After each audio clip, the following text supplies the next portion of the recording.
Hai, jumpa lagi.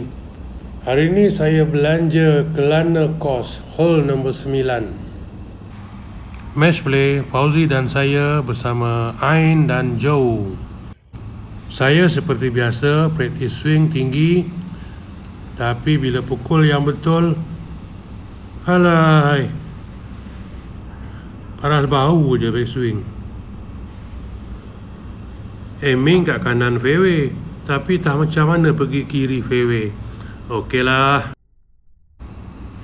Manakala partner saya menghala ke bagi track, jauhlah sikit bola dia tu. Semi Velu tolong katakan. Nick Marzuki ni kecil bukan sebarang kecil.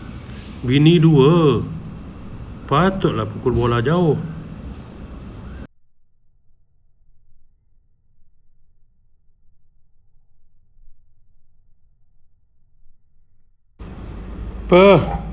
Follow through macam McIlroy.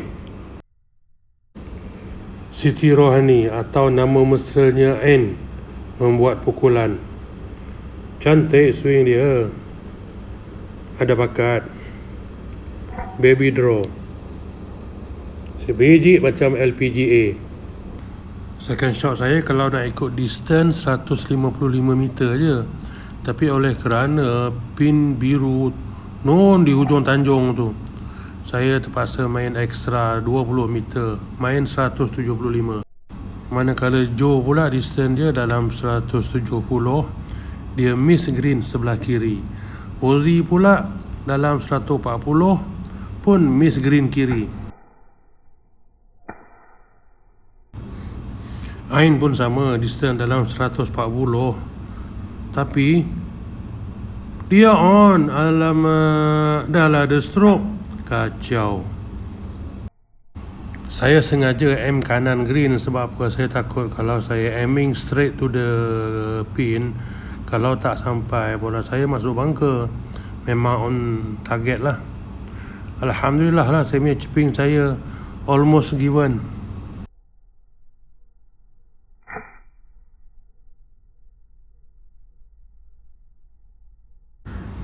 Joe pula miss green dalam 10 kaki sebelah kiri. Dia ada 2 pilihan, nak chip pun boleh, nak putt pun boleh. Tapi jauh bro, 50 kaki.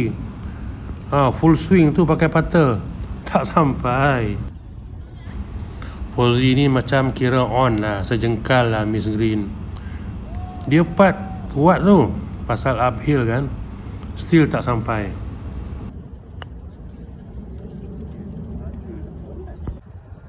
Cik Ain kita part untuk birdie. Agresif. Sikit lagi nak masuk.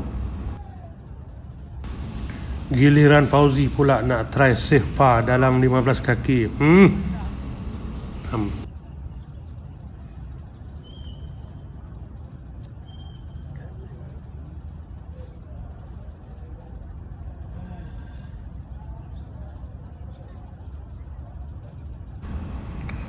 Joe pun sama nak try safe par, tapi apakan daya, bola dia ngam-ngam sampai kat lubang berhenti. Mati depan hospital, tak sempat nak masuk ICU. Korang aku kalau masuk square. Sekarang giliran saya untuk safe par dalam 4 kaki ke 5 kaki.